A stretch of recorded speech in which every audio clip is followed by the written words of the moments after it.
Say yeah.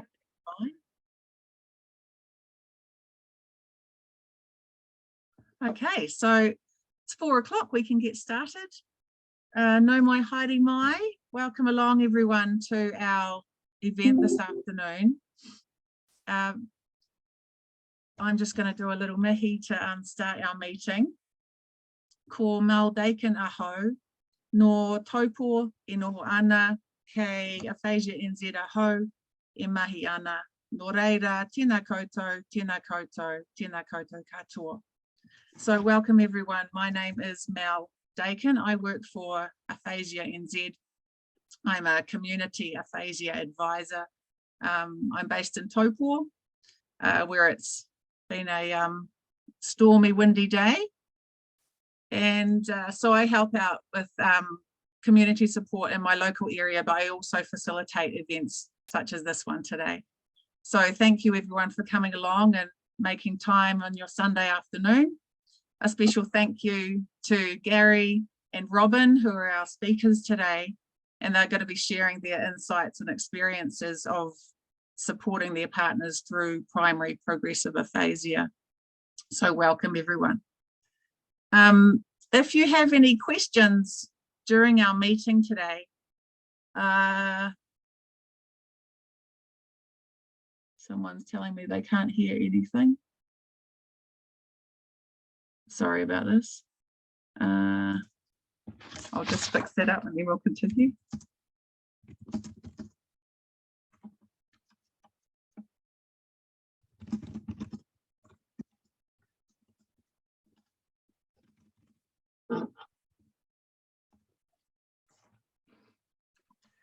So a brief rundown of what we're going to do. Sorry, I just was saying, if you have any questions, just pop them in the chat function at the bottom of your screen, there where it says chat. So what we'll do is we'll start with me giving an outline of what aphasia is, and specifically primary progressive aphasia, what that is, PPA. Then I will hand over to Gary and Robyn, and they will introduce themselves and give you sort of their backstory of how they've come to be here today and supporting their partners. We'll then move on to talking about what happens once you've been diagnosed. After that, we'll touch on how do you tell people, what does that feel like? Then we're going to talk about staying socially connected, yourself and your partner. And then towards the end, we're going to talk about what supports are available nationwide or sort of locally in your community. And at the very end, we'll do some questions, sort of 5 or 10 minutes of question time, if we haven't touched on anything that you'd like to ask Gary or Robyn. So let's go, let's get started. So first of all, let's talk about aphasia and primary progressive aphasia. Aphasia is a term used for a language disorder if there is damage to the language area in your brain, which resides over here on the left-hand side. Most people that have aphasia have it because they've had a stroke or a brain injury, so it happens really fast. However, if you have primary progressive aphasia, it's the opposite. It's a neurological disease and it comes on slowly and the disease progresses. When we talk about aphasia and language involves sort of 4 modalities. So that's expressing yourself, getting words out by speaking, or writing, sending messages, emailing, that's all getting language out. And then receiving language through either hearing and understanding or reading. So any of those 4 areas can be affected if you experience aphasia. Aphasia, for anyone that has aphasia, it can vary from day to day. You might have good days and bad days. Certain things make it even harder to communicate, such as there's lots of background noise. It's harder to sort of think clearly, find your words and get your message out. If you're feeling tired, then everything is much harder. And if you're under pressure or stress to get that message out, then it becomes even harder. So that's generally for anyone that has aphasia. So then we've got primary progressive aphasia, which is much rarer than the stroke-induced aphasia. So for primary progressive aphasia, it's a gradual degenerative disease because the tissue in your brain is affected where your language resides. Like I said, it can affect speaking, understanding, reading and writing. The disease progresses over time and everyone is different, and the disease will progress at a different rate for everyone. So there is no way of knowing how fast things will change or how the journey will progress, because, you know, all our brains are very different. As your disease progresses with PPA, other changes will start to appear, such as memory loss or changes in behaviour and attention. There might be difficulty managing just daily tasks and activities. So it starts initially as a language disorder, and then over time, other symptoms start to appear. So that's, in a nutshell, sort of what we're talking about, language and how it can affect, and it changes over time. Okay, so now I'm going to just ask Gary and Robyn to introduce themselves to you and tell you how they've come to be here, their backstory, and a little bit about their partners that have PPA. So we'll start with you, Robyn. Yes, hi, my name's Robyn Commons, and I'm married to John, my husband, of 40 years, bred of Mission Bay in Auckland, and have done for 30 years. And John was diagnosed in 2017, so 6 years ago, with primary progressive aphasia. And he was diagnosed with the non-fluent variant, so we were told early on that he would lose his ability to speak. At that time, John was really fit and healthy. He did a lot of running, a lot of marathons, half marathons. We used to travel around New Zealand doing the half marathons, and we had a 40-foot launch, and he used to fish and dive off that. And when he was diagnosed, Kerry Brickle, who diagnosed him, just said, well, just continue what you're doing. There's nothing we can do, just stay fit and healthy. So eat well and keep exercising. So that's what he pretty much did in the initial stages. After a year or so, 18 months after that initial diagnosis, he was then diagnosed with frontotemporal dementia, which is, I understand, more behavioural than particularly language. And it's a variant that sits at the top. So you have FTD, PPA, and then the variant, which is what's developing in John's situation. He's now totally non-verbal. He doesn't speak much at all, doesn't make much sound at all. His expression is all blank, so he doesn't communicate verbally or much with his hands or anything. I do get a thumbs up once in a while, might get a high five, depending on who he's with. He does that with different people still, but not a lot of people. And he is starting to lose the ability to do day-to-day tasks like emptying the dishwasher, making a cup of tea, making the bed. All those sort of things are starting to become more and more of an issue for him, and I'm having to be involved a lot more in those tasks. So keeping him occupied during the day is becoming more and more a bit of an issue. Yeah. But he's fit and healthy still. He's still physically fit. Eats well, sleeps well. Yeah. Robyn, can you just tell us a little bit how your role has sort of changed over the 6 years since John's diagnosis? Well, I think you go from being a wife to a carer. So I'm very much a carer. It's 24, well, I suppose it's 24/7 because everything happens in the night, although he does sleep through the night. So day to day, it's, getting up, showering, helping him with that, eating. He goes to the gym still regularly. So, and the people at the gym are very good. They watch him and help him.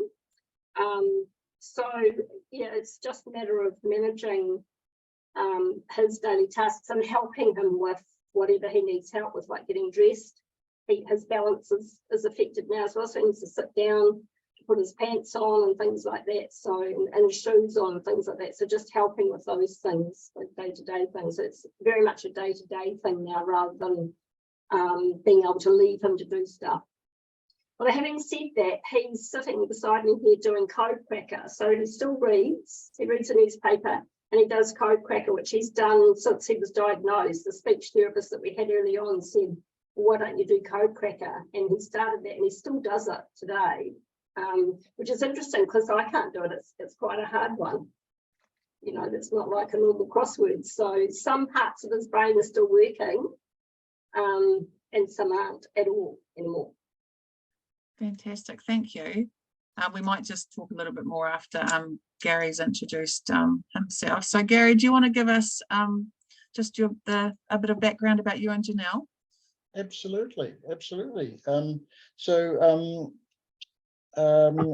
koutou whānau, or aphasia whānau, ko Gary Sutcliffe toko ingoa, I whānau mai aho ki Tamaki Makaurau, I Tipuaki aho ki Otipoti, so originally from Dunedin, e noho ana aho e nai nei ki Waitakere ki Massey.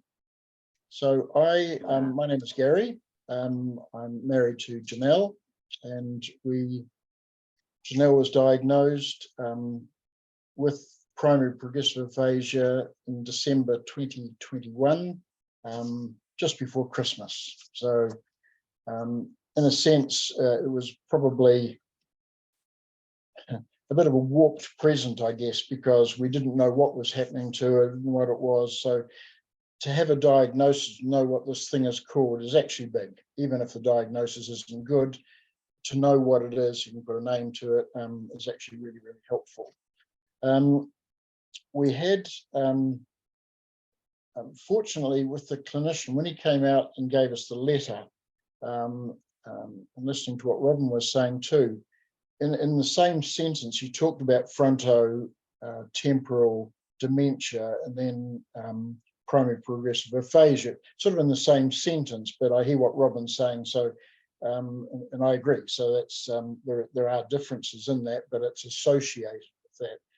And one of the best things that happened was that in his letter to us, he recommended that we get in touch with Aphasia New Zealand, and which was very timely, and also that's where we first met Krista. And when I went through to the website, they were very, very helpful, and they said, well, actually, there's going to be a partners sort of communication session coming up. It was probably only a matter of weeks after we heard back, and so I linked onto that, met the lovely Krista, and that's been really helpful. So we've known about Aphasia New Zealand almost right from the start, and we've had support from Aphasia New Zealand, and probably more importantly, support from other people like Robyn and others, and I recognise a few names on the screen, that we're in this together, and a big part of this is the sharing of experiences, and you know, we're not walking this journey alone. Thanks, Gary. Yeah, that's fantastic. For anyone that doesn't know, Krista is another community aphasia advisor, and Krista is our sort of PPA specialist within Aphasia New Zealand. She hosts a couple of online Zoom groups, and Robyn and Gary are part of the carers support group that Krista facilitates, and I know you both are key members and get a lot out of that group. Gary, do you want to talk to us a little bit about your role as a partner to someone with PPA, what that kind of looks like? Yeah, it'd be fair to say that we knew something was not quite right And it was really our daughter and daughter-in-law that kind of pushed the button and said, look, mum is not right, you've got to do something.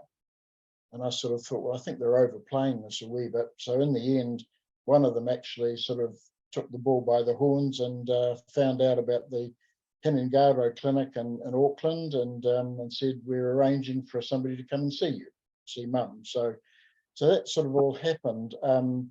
The journey really has been one of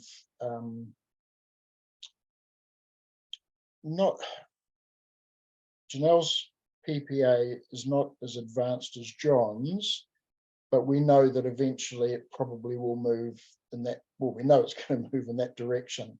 So I'm not really in a caregiver role as such, but I am in that phase between being a total 100% equal partners in everything to being more of the decision maker and sort of just helping out, particularly with language. So for a start, really, it was that Janelle just couldn't recall words. It was just sort of, she was just missing a word. Look, I can relate to this. Somebody getting older, I can sort of think, oh, what's that thing? But it was getting more and more. And what's sort of happening now is that really I have to help Janelle with a lot of her language. I write a lot of her emails and messages on her phone for her because she doesn't know what to say.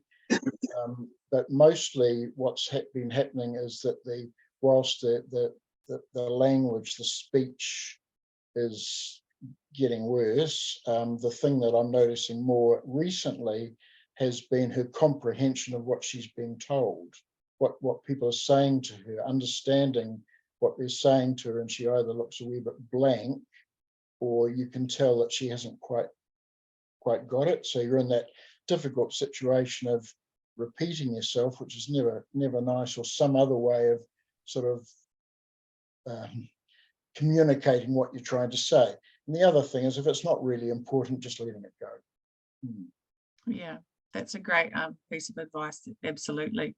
Have you, when with aphasia, sometimes there are some strategies that can be useful, and so I guess I'm interested for both of you actually. Have you found any sort of ways to assist with the communication? I'm just thinking, Gary, with Janelle when she's having trouble understanding, do you write things for her? Is that helpful? Or like to keep things really simple, you know, in a sentence?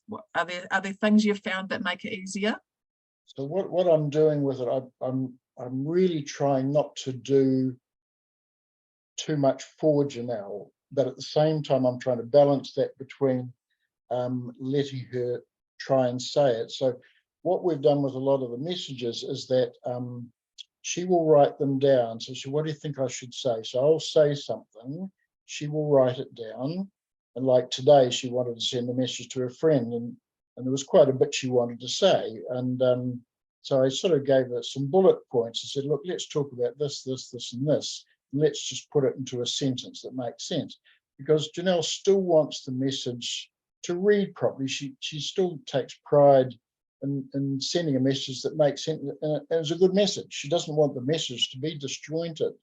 So I sort of help in that way. And I've been a strong advocate for many years about nothing without us, nothing about us without us. So I try and involve Janelle all the time. I don't want to be, but I know eventually I might have to be doing a lot of the things that Janelle does for herself. But as long as she is able to do it, I'll just work with her. It's not easy sometimes. It can be damn frustrating sometimes as well. But I just have to wear it, and you know. But so it's things that are helpful. I think that's my thing. I mean, I think we're going to talk a wee bit more about how you tell people later on. But having a couple of very good friends who understand, they're also helping me with it, and they understand the difficulty for me as well. So, so really, it's bringing people in that can actually help with that process. Yeah, that's great. That's good to have those close friends are just invaluable, aren't they? Mm-hmm. You know, for both of you actually. just before we move on, Robyn, did you even sort of in the earlier days with John, did you find any communication strategies that were helpful for him? No, nothing other than what Gary said. I mean, I got to a stage, we had a speech therapist quite early on, and she said to me initially, just wait, just let him, you know, try and say what he wants to say. But then we got to a stage where she's saying, now you need to help him now, so you need to step in. So it's just a matter of judging how long to wait, and it also depends who the audience is, because if you're out and no one knows who you are, then it's better that you intervene, I think. But if you're with friends and family and things, then they're going to understand, and it's good to give them the time to try and, you know, get it out, what they want to say. So it's a balance between keeping their self-esteem and not talking down or over them, but helping them. So it's just a judgment of how long do you wait, and do they, and actually I had a conversation with John, said, do you want me to help you or not? And he said yes at one stage. So it's just as it progresses, you just need to judge how much you need to do, which is what Gary's doing. Yes, like absolutely advocating for that independence and, you know, support rather than doing for. Absolutely. Yeah, lovely. So let's just talk about for both of you, you know, what happens once you receive that diagnosis? How did that feel? What kind of what would you advise to other people, or what was your experience? Well, I know for me, oh, sorry, Robyn. You go. Go ahead, Gary. For me, Janelle didn't want to tell anyone. She just, she knew that the family knew, because they pushed the, they got things moving, let's put it that way. Didn't really want to tell anybody. It wasn't, I don't think it was because she was ashamed. She just felt that it was nobody else's business. So what happened is that we, Janelle's got a very good friend she's known since they were about 8. They grew up together in Kaikohe, went to school together, and here they are in their early 70s. And although it hasn't been a continuous thing, she's somebody that we knew would be very understanding, very gentle, lovely person. And so we broke the ice probably only about a month after Janelle's diagnosis. And we went down to see them. They were living in Amberley in North Canterbury. And we just explained what the diagnosis was. We had some hints that came through from the support group, or more from the communications thing that I attended. And it just sort of saying, look, you know, this is what it is, this is what it's called, this is how it shows itself, and these are the sort of things we can do to help. So, but once we broke that ice, she just still didn't want it. It's not, we used to tell the family, because I'm not into Facebook, I hate social media. No, we're talking about it, but I just won't. I avoid it. But I understand some people really enjoy being part of that. So it's really just been face-to-face with people. We were never going to put it in a letter or an email or over the phone. It's when we met up with people, and if we knew them well enough as friends, we would talk about it. We didn't want it to, and Janelle didn't want it to dominate the discussion, but she did want me to lead it. And she said, Gary, can you start it? And that's fine. I was happy to do that. And she would come in. I'd always look to her, and she would add things as we went along. So it wasn't just me telling it was both of us. Yeah, thank you. That's really, really good. And Robyn, how about for you? What was that like? I think your experience was the same. John didn't want to tell anybody to start with. And it was quite difficult for me, because it became quite obvious that something was wrong. My brother, who John is very close to, he guessed and confronted me and said, no, something's wrong, what's happening? And I told him, and he agreed not to say anything, because John didn't want anyone to know at that stage either. So we respected his wishes until we got to a stage where, he was comfortable to tell people. I think it had become evident to him that people knew something was wrong, and that. But I think he was just afraid that people wouldn't go out in the boat with him, they wouldn't go running with him, they'd stop doing things with him, because of the stigma of of having a mental condition, and you know, he'd always been very strong in that area. He's very mentally strong and things. So it took a long time for him to come to terms with what was happening to him. But then, I mean, we told close friends, and then we've just continued to tell people just as when we see them. We haven't broadcasted either. It's just as and when required. So yeah, it's interesting though that along the journey, a lot of the people that we were friends with before he was diagnosed are no longer our friends.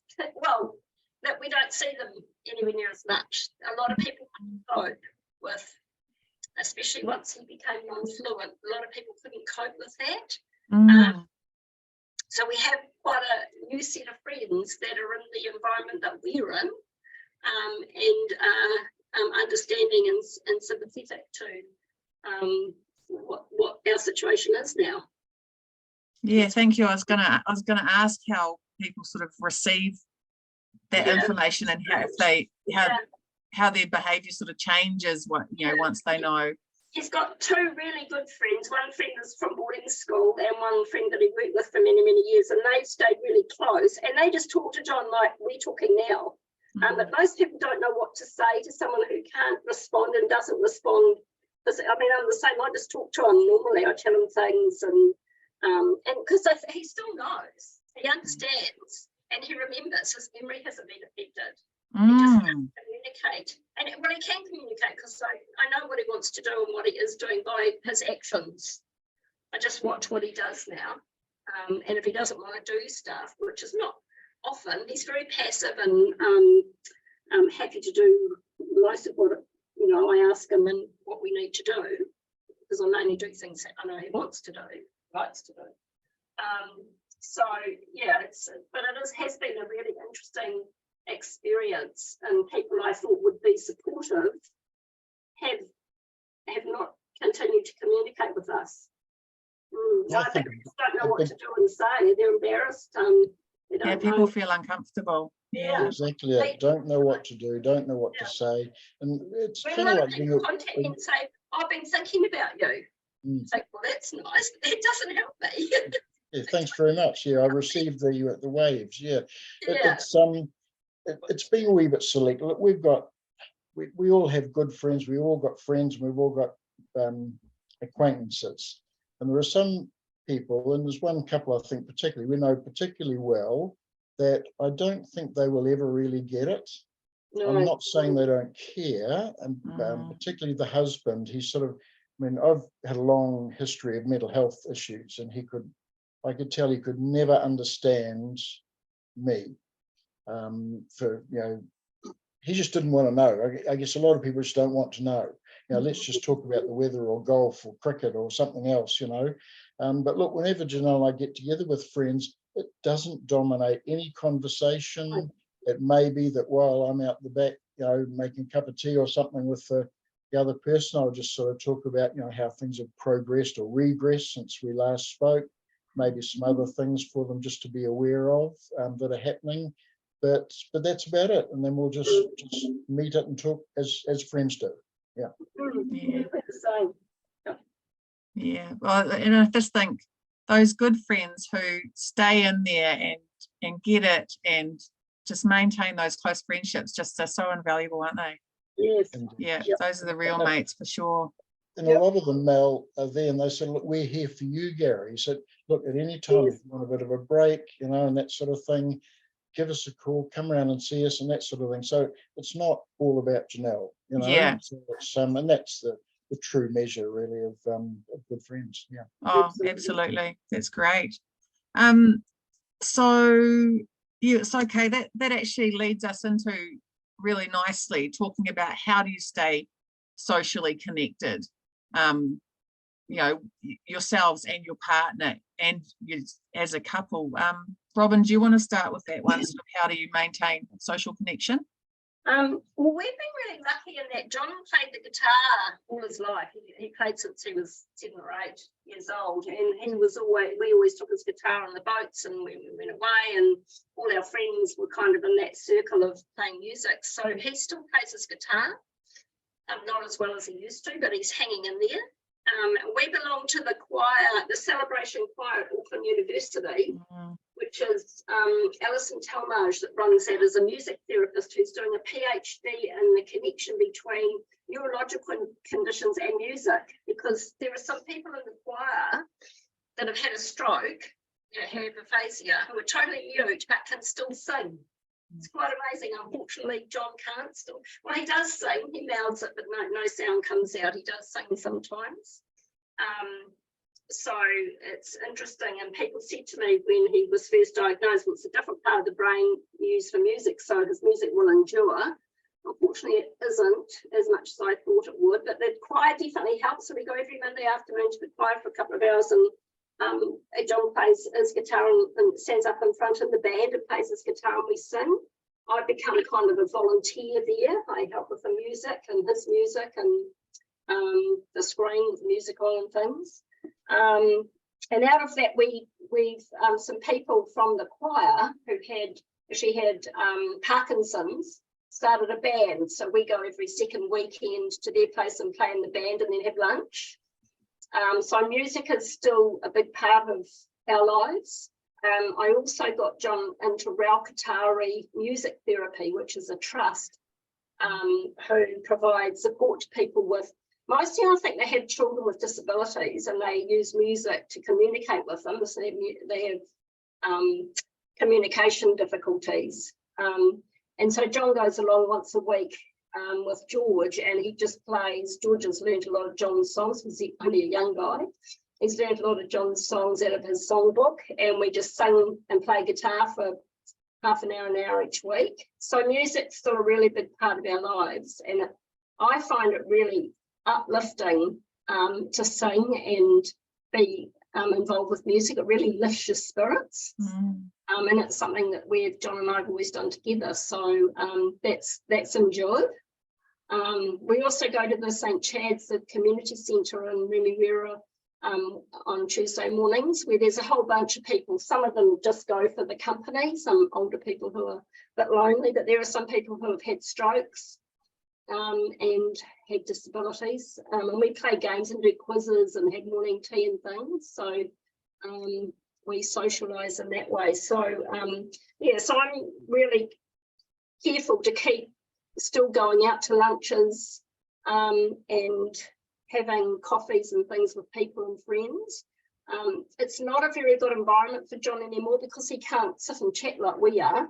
It's quite difficult for him. So I tend to take a code cracker or a book or something for him to read, so he can do that while so he's still there being involved and people talk to him, but he can't communicate, he can't participate in what you would normally do in one of those environments. So but I'm really conscious to keep him involved in that environment.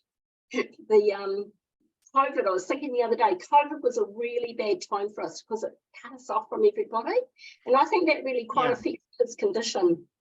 I think it accelerated it because we had all that time when there was no communication. We'd go for walks every day. We weren't allowed to talk to anybody or be near anybody. So, I think he understood that because today he still wears a mask. We just went to see my mum who's in rest home and he put his mask on, so he understands. But so I think it's just important to keep all those social communications alive with his friends, his mates. As I say, we've got two really good ones. Unfortunately, one's in Katikati and one's in Christchurch, so no one's in Auckland like that. But they're still really good at keeping in touch and visiting. When we go down, and they're happy for us to go and visit them still. So it's just keeping those connections, I think. Absolutely. The celebration choir is just such a fantastic thing. I'm a huge fan. So anyone here today who's in Auckland, you can look up the celebration choir. They're based, where are the meetings these days? Well, Auckland is one of them. We actually go to the Epsom campus at the moment, but I think that's closing. But they are all around New Zealand. There's one in Christchurch. Yeah, the neurological choirs. Yep. Yes, there's a really, I think, strong one in Tauranga. Yes. Wellington has a good one. Yeah, so people are not in Auckland. They're not just. It's not just Auckland. They're everywhere. Yeah. And they're actually worldwide, because they have worldwide conferences, and they have music therapy weeks or months where everybody gets together online these days and communicates. So you don't have to be in Auckland for long. Yeah. Yeah. And there are choirs everywhere too that you can belong to. Absolutely. So we can help put people in touch with their local choir if there is one. So please email us if you want to find out information about those. And yeah, I think, like you say, Robyn, you know, the power of music for yourself and for John is just Yes. a fantastic thing to be doing together. And, you know, there's a lot of evidence of the psychological benefits of singing and singing with others. So just, oh, what a beautiful thing Yes. to be doing together. And also we do exercises, so you know, it helps with the volume of the voice, helps the muscles, because when you're not speaking so much, you lose a lot of the ability. The muscles wither in the throat and the neck and the mouth, the tongue and everything. So we do lots of exercises to strengthen that. I mean, especially for the Parkinson's people, seem to be more effective that way as well. Yeah, absolutely. Well, John's the only one with PPA in the group, which is normally the case. And I don't always explain PPA when people say, what's his condition? I just say he's got a neurological condition and he can't speak anymore. And people just go, oh, okay. And rather than say PPA and most people when they hear aphasia think it's a stroke. So I haven't really gone down that track much, apart from people who are close to us. But generally, if we're out, I just say, oh, I can't talk anymore because he's got a neurological condition. And that, you know, people accept that. Yeah.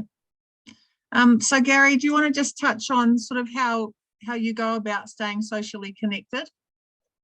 Well, the best thing that happened was finding the fortnightly support group that Krista started. Now, yes, that's online, and we met people online, and so that gave us an outlet there. And we're rather fortunate, being in Auckland, is that about half of the group that come onto these fortnightly sessions are from Auckland. And so what we've been able to do is stay connected with them. I think we've got about 7 or 8 couples in the Auckland area now, or the greater Auckland area. And so we've met for a coffee, met for lunch 2 or 3 times, which is really helpful. For me, I mean, my wife has never been a support group person. She was, right up until December 2021, she was a mum, or is a mum, and she just worked solidly. She was one of these head down, bum up, and she didn't socialize a lot at work. And it's not that she's not unsociable, she was at work to work. So she had a very full, she was totally engaged and stimulated from the time she got to work to the time she came home. And when she retired in December, and then COVID come around in March, it was like she dropped from total stimulation to almost nothing. She just had me. And the online things with Krista were a lifesaver. I still do a bit of work, and I'm generally Zooming at least twice a week with different groups that I'm part of and that sort of thing. Whereas Janelle's never been part of that. So I mean, the big thing is that we've stayed socially connected with other people and have made friends, you know, like Robyn and John and a number of others. And it's just nice. And look, when we meet, we hardly ever talk about PPA. We don't. We're just meeting as Robyn and Gary and Janelle and John, and everybody else is there. And we just talk about whatever's topical at the time. We may sort of talk about some of the things, but I never do it for Janelle. But it's really, it's not a therapy session. It's actually just a group of people who become friends for a common cause, for a common reason. Yeah, that's brought you together, but you've developed these lovely friendships. And that's enduring. Yeah, fantastic. And we do invite anybody outside of Auckland to come as well. You don't have to be an Aucklander. It's not an exclusive club. Yeah. And what a great excuse to go up and have an outing in Auckland. Fantastic. So listen, then we were going to talk about supports. So that obviously has been a big source of support for you both, the online aphasia PPA group. If anyone would like information about that, please just email me, and I can help direct you to Krista, and you can join that group. That group, just to clarify for me, is that's just for partners? No, the one with Krista is for everybody. Okay. Everybody. Robyn and I, with some encouragement from Krista, started off a partners support group towards the end of last year, and we meet every 4 weeks, and that is for partners. It's not for other family members. It's actually for your partner. Okay. And so, in fact, our next one, I think, Robyn, is on the 31st of May, and they're on a Wednesday afternoon from 4 till 5:30. We generally have probably an average of 6 or 7 people, sometimes up to 10 or 11, that come on, and that's just exchanging stories, experiences. There are some people very new and they just want as many answers as they can get, and there are others who are a wee bit further down the track that can help them with some of those things. So it's really good, but that one is kind of exclusive because it is just for your partner, your spouse, you know. And I think all of us that are there, I think we all have partners, Robyn, don't we? I think I don't think there's, yeah, no, well, that's probably makes sense, doesn't it? So, and it is an environment where you can kind of just go, guess what happened to me, and I don't know what to do. What did you guys do? Or it might be I'm lonely, I've lost my partner, and I feel like I've lost my mate. It might be just a vent, you know. So it's just someone who's sympathetic or been there and done that, and will just listen. So it's not. We do exchange ideas and information on what someone's done and where they've been, to get assistance and things a lot of the time, but a lot of it's just support. And that safe space. The safe space. We always say what's said on in the group stays in the group. Yeah, wonderful. So for family whānau and those people wanting kind of to reach out, they attend Krista's group, do they? Is that right? Yes. Krista's one is my understanding is open to anybody who'd like to link in. It doesn't matter whether you're a son, daughter, husband, wife, uncle, you know, if you want to be part of the support. We do have mothers and daughters and things, because we've got a couple of younger members whose mother, one of their mothers, is part of the group, and then we've got older people who's and their daughter are teens. So it's very variable. Yep. Fantastic. Krista, would you be able to put your email address just in the chat, and then people can contact you directly and find out more about that? Thank you. Oh yeah. Hi, Krista. Yeah. So listen, this is just fantastic, and I think we could probably go on forever, but that we've shared some really wonderful information, and I did want to leave this last little 5 to 10 minutes for some questions, if that's okay with you, Gary and Robyn. Now, just one other thing I wanted to say about support. Yes, please do. Yeah. You can go to the government and get some assistance from the government, but you need to get a needs assessment done through your DHB, and you need a referral from your GP to go and get that done. And it's important, it's helpful if you've got a diagnosis so that you can be referred and it all kind of hooks in together. It's quite a process, so if you're getting to a stage where you might need some assistance, and that might be, it might just be daycare, it might be that you need some respite for them so that they can go and spend some time. A lot of the best times provide support to give the carer a break, and you can get support from the government for that. This doesn't cover the cost, but it does go towards it. But you do have to have a needs assessment, and it takes ages, like everything in our health system at the moment, to get through. So don't wait until you think you need it. Get it set up in place for when you do need it. Oh, that's fantastic advice. So that's sorry, who did you say you go to in the first instance to get that happening? Your GP. Your GP. Okay, so contact your GP for a needs assessment, and like most things, I think earlier rather than later, before you get into that crisis place. It's the same with the speech therapy. The sooner you get onto a speech therapist, especially early on, a speech therapist I found really, really helpful when John was still fluent. So, and when he wasn't, she then helped me. She gave me some tools to use to help to communicate with him and with other people and him and John. Fantastic. So So do all that again, stuff early on, don't wait. through your GP, you can get onto the pathway for a speech therapist through the health service.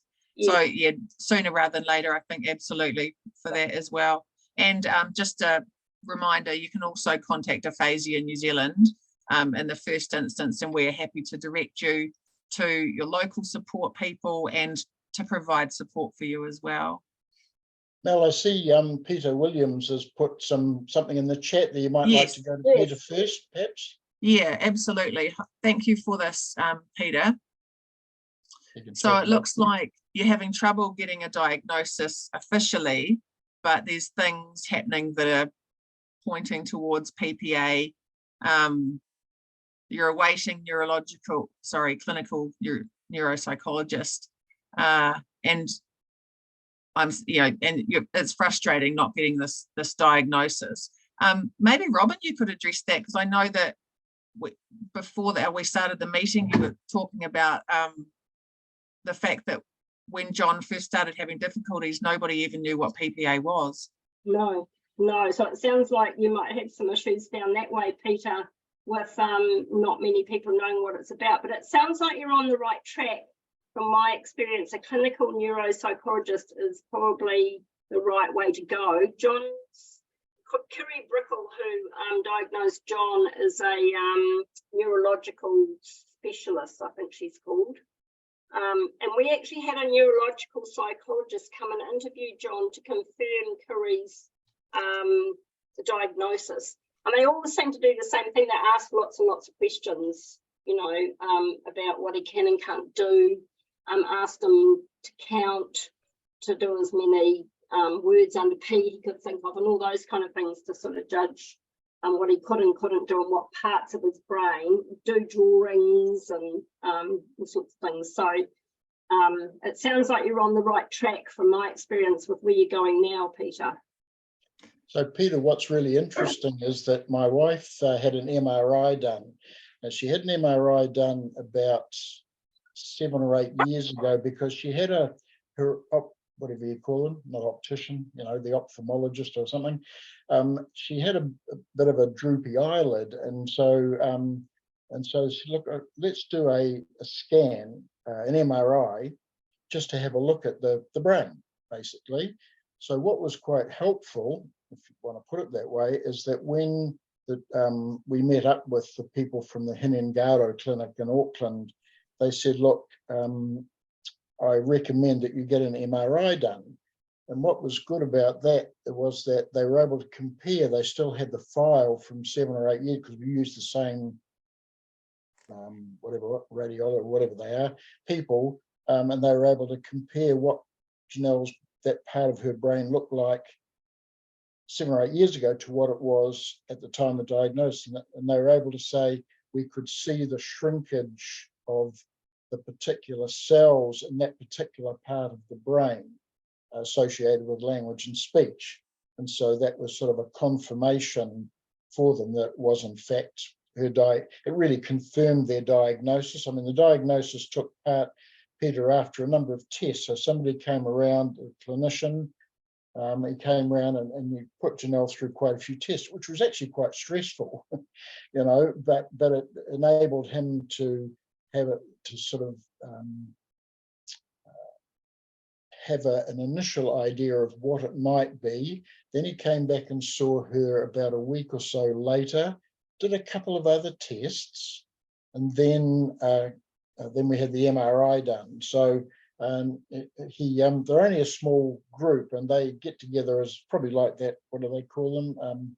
Multidisciplinary teams they have in hospitals and things, so him and the other clinicians and the physiotherapist and other people looked at the scans, looked at the results of the tests that were being done, and they all came up with the same diagnosis of primary progressive aphasia. So, that was really helpful. That those, and unfortunately, the MRI scans you have to pay for, and they're not cheap, and so we just had to bite the bullet on that. And the family sort of helped a bit as well.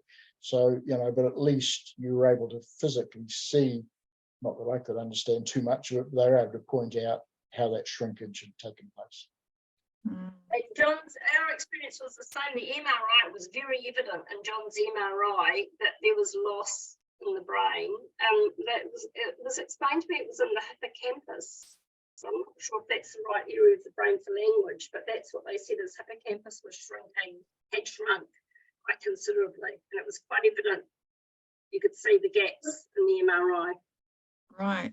So I mean, it sounds like from Peter's message that they've, gosh, 2 years apart, they've had 2 MRIs, but you know, perhaps it will just take this meeting with the neuropsychologist, and you know that I think I do hear from other people that, you know, diagnosis can be a really lengthy process because of the nature of the disease and how it presents itself. It sometimes isn't very clear, and so that makes it hard for the clinicians as well.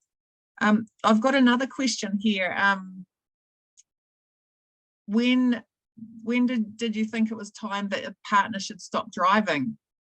I don't know if you've got personal experience of that, either of you, or from your group, if you've had that kind of discussion. I have. John no longer drives. It got to where we always went together. If he drove, I went with him. I wasn't comfortable for him to go on his own, and it was because there was the coordination of looking, indicating, and then going and getting that timing right. So it's a spatial, I think it's a spatial deterioration in the brain. And so we did that for a while. I drove a lot of the time, which we always shared the driving, although we had a car each at that stage. So if ever John went out, I went with him. And then it got to a stage where I wasn't comfortable with him driving at all. And so we sold both cars and had one. And initially I just said to him, look, we'll just share. I'd retired, he'd retired, and I said to him, look, we don't need 2 cars. We're just going to have one. We'd sold the boat at that stage, so we didn't need his car for the boat. And I just said to him, we'll share it, so you can drive one day and I'll drive the other day. And it just became evident that it was always my turn to drive. So we kind of just eased into it that way. So did he acknowledge that it was getting tricky?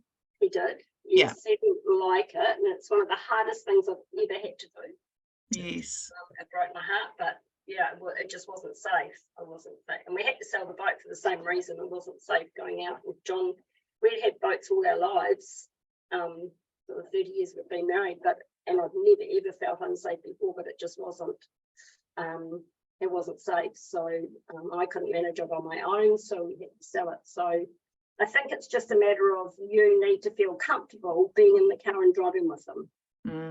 Yeah, thank you. We're sort of kind of getting towards that. I mean, when we used to go on long trips, Janelle preferred to drive, and I was more than happy to, because even if Janelle was here, I'd probably say it, she wasn't a great passenger. So she would do it, but now she wants me to drive. I mean, she does drive herself. She drives herself to the supermarket, to a hairdresser, and a few things around. But if we're ever together, she just says for me to drive. So it's just an automatic thing. We haven't had to have that discussion yet, but we have got another couple in our group, the Auckland group, and she was diagnosed at exactly the same time as Janelle, but she has made her own decision not to drive because she just didn't feel confident. I think Janelle's confidence with driving has been impaired quite significantly, but it's more directional than driving skills, you know, just sort of, even if it's somewhere she's been, you know, just having to think a wee bit longer about, oh, do I turn left here? You know, her physical driving skills are still fine, but it's that decision making, and unfortunately sometimes you've got to make pretty quick decisions when you're driving. So she's still doing it at the moment, but I wouldn't mind betting then later this year, next year, it won't be the case. Yeah, and I imagine just from what you're both describing, it's probably incredibly stressful for them, like to be driving and, like you say, having trouble with navigating, or with all the, you know, multiple things that happen when we're driving. Gosh, it's, you know, really multitasking at its greatest. So yeah, thank you. That's really great advice. Just before we finish up, does anyone else have any questions? Or Gary and Robyn, do you have anything final that you'd like to add before we wrap up for the day? I don't think there's anything else in the chat, Mel. I don't think so at the moment. But the floor's open, obviously, for anybody. Yeah. But also, while people are thinking about it, just if you want those partners who would maybe like to join our next one, just let Mel know, and Mel will let Krista know, just your email address and so on. So it's Wednesday, the 31st of May, between 4 and 5:30. So that's only it's only a week or so away. Yeah. Anyway, any other thoughts, anybody? Doesn't look like it. Okay. Thank you, Tom. Thank you, Tom. Yep. Okay, so if we don't have any other questions at the moment, you might go away and things might come up for you, and I'm happy to receive emails if you've got further questions, and I can pass them on to Gary and Robyn on your behalf. We would love to see Peter. We would love to see you in the group. That means we could say we've got people from north of Kerikeri to Queenstown. We're a nationwide group. Because we do it all on Zoom. Apart from our lunches with our Auckland group, we do it all on Zoom. So it doesn't matter where in New Zealand you are, you can join us. Fantastic. So I've got Peter's details, and I can forward them on to you, Gary and Robyn. That's great. So yeah, if nobody else has anything they'd like to add, I'll just sort of finish up and say thank you, Gary and Robyn, for giving us your time this afternoon and just imparting so many lovely pieces of advice and your experiences supporting your partners, and it's at very different stages in the journey, which is really nice for the people attending to kind of get that sense of how things are different, and of course different for everyone. Another question has popped up just before we finish. Are there any technical apps that you've ever found useful? No, I'm not a great app person. Okay. We get such good resources from Aphasia. I sound like a marketer for Aphasia New Zealand, but there's some keep going, it's fine. Yeah, if you haven't already joined the Friends of Aphasia, I'd suggest you do. For a small donation, you get an awesome range. And probably within the last 3 or 4 months, they've put out a booklet specifically for PPA. Yes, I have one of those here. So this is our booklet specifically about primary progressive aphasia. So if you don't have one of these, please send me an email, and